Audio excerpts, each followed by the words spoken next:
So, do you think a YC-like concept could work in India? And why or why not? Like, Y Combinator is like one of the biggest kind of accelerators out there. So, do you think something like that could work to kind of incentivize this even further, like in terms of the mentorship, access, and all that kind of jazz? I think possibly yes. I don't have a yes or no here. I think there are pros and cons to it. I I believe in the YC concept because I know phenomenal entrepreneurs come out to them, phenomenal companies are built. I think it still has to be tailored to India because India at the end of the day does not run on dollars, runs on rupees. So enough has to be spent to create a platform like this, and a lot of people, a lot of capital has to go in, a lot of people's time has to go in. So, hi everyone, welcome back to the podcast. So, today, super stoked to announce that we have the founder of Sattva Ventures joining us today. So, hi Adrija. So, firstly, I wanted to kind of get your take on like what is Sattva Ventures, and could you also share a bit more about the impact investing angle as well? Sure. Hi, Roohi. Thank you for having me. I think Sattva Ventures is the family office of Sattva Group, which was started in 2019, primarily investing into equities, um, startups, private equity, listed equity. From an impact investing angle, we've done a few, we've not done too many. We've invested into women entrepreneurs who want to make something of themselves. I think in India, it kind of gets very difficult, and even globally, it is very difficult to raise capital. We've also invested in some companies which have a end outcome which is quite good for the environment, quite good for like in terms of we've invested into a packaging company that is recyclable, sustainable, etc. So we look at things from a lens of one, is it going to be long term? Is it not only a fad? And then invest accordingly. We don't do too much of impact investing from the family office, but we have a foundation for that as well. Yeah, and I really love your work that you guys are doing to support women entrepreneurs. So as you know, like women barely get much funding. So what do you think like makes it stand out? Like if a woman is pitching to you or somebody's pitching to you, like what makes it stand out? Like somebody that you want to invest in and you want to back from your family I, office or from the foundation. I think it's the hustle. I think it's the The hustle, hustle. and the hustle is the hustle all the way. I think it's very important to have a never say die attitude and actually always be able to stand back up and build something of your own. And it gets that much harder when you're a woman, especially in India with all the cultural significance, like, cultural biases that they have. So once I meet a woman who has an attitude that I'm going to do it, I think nothing stops a woman. And I think that's a woman that I would like to back as well. Super interesting. And I think I really love that mission and vision that you have of hustling and finding these people that are really hustling and doing things. And so yeah, so my next question is more like as a family office, like at what stage should one be approaching these family offices, and like how do you approach them? Like in what way? Like is it cold emails, warm intros? Like what works? What's the tried and tested way that works these days? That's a very interesting question. I think it depends on family office to family office. At what stage should one approach them? Like we do early stage investments as well. I don't think we do pre-revenue, but I think we do seed and a little more than seed. But I think some family offices only prefer doing Series B, Series C. So it really depends on which family office that one is approaching and whether they understand the risk appetite that comes with it. And everyone does. The earlier, it's riskier. So it depends on what the risk appetite or what the return outcome of the family office is. I think what works in terms of reaching out to family offices is warm intros. Cold Warm emails, I intros. think, yeah, I think cold emails sometimes don't get the light of day. I think sometimes even LinkedIn works. Um, but it shouldn't come off as uh, like, it's just a random thing sent out to quite a few people, or like, as a blurb. So I think warm intro sometimes really works. That's interesting that you mentioned about warm intros, and I think that's kind of like being the bread and butter for these VC funds and family offices, kind of, I guess you could say. So, like, how should one go about personalizing? Like you said, it shouldn't be like sent as a mass thing to everybody. So, how should one go about personalizing their intros to VCs so that they can actually catch the attention of the family office or whoever they're trying to reach out to? I think one of my professors in college said that, you bring a gift, or you bring an aspect that they would not know, or you would not know about. So I think do a little bit of research in terms of most of us have websites, most of us have people in the industry. So I I mean, a good one would be I'm a founder of so and so company. I believe that you have invested in an XYZ startup and you've been backed them up from the beginning, and I've heard so much about you from them, and this is why my startup fits for so ABC reasons fits in your investment perspective. And Yeah, I think, I'd be really yeah, honest about it. I do that's my a really good research. approach. I do my research Sorry to cut before, you like, off there. no worries. I'm saying that I'll do my research before writing that piece of email. Yeah, I think research is very crucial when you're like trying to get your idea or anything out there. And so my next question is like, so you moved abroad for higher education. So how did that kind of play out into the broader scheme of things, like in terms of like how did that help you like become more confident, or like what were the benefits? Because some of the students, people listening today could be college students, and they might be interested to know like about your experiences living abroad and studying abroad as well. So I grew up in a very sheltered family. I mean, my parents and I are still very close.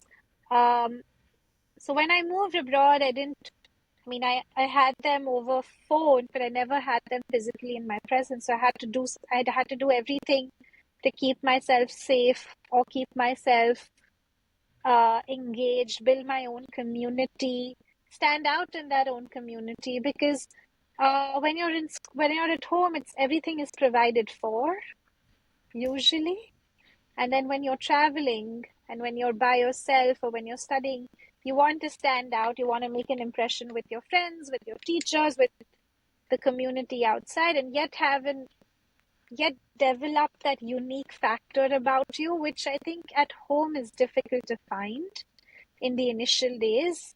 So once I moved abroad, I realized that, oh, I'm good at something.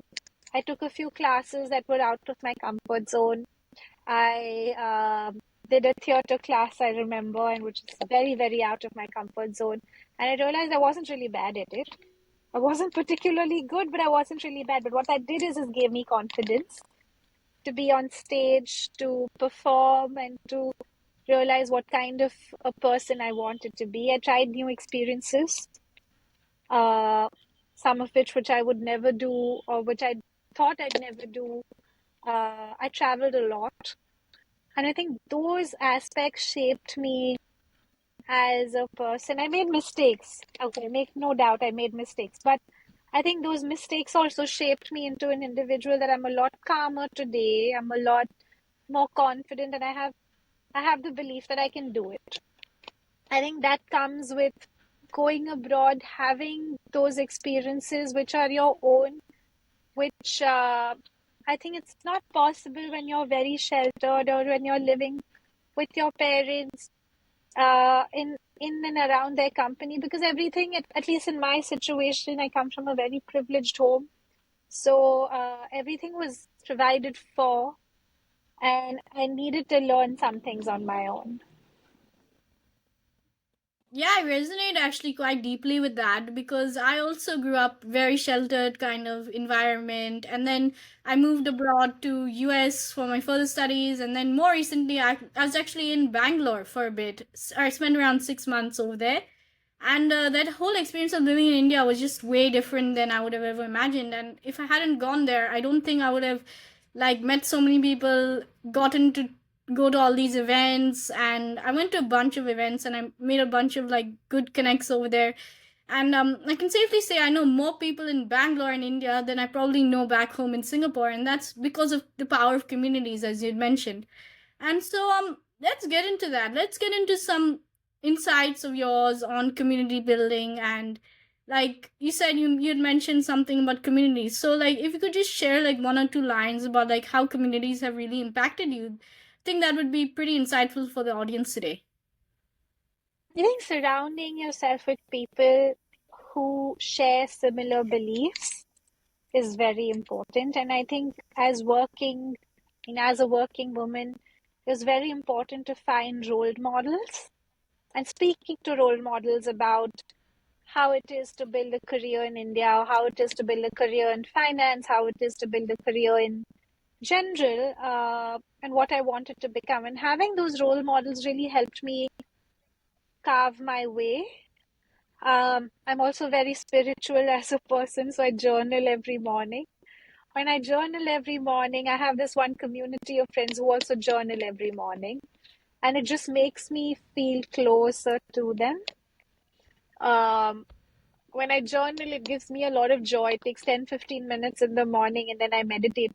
But when I meet someone that journals or that meditates, just instantly brings that connection to me.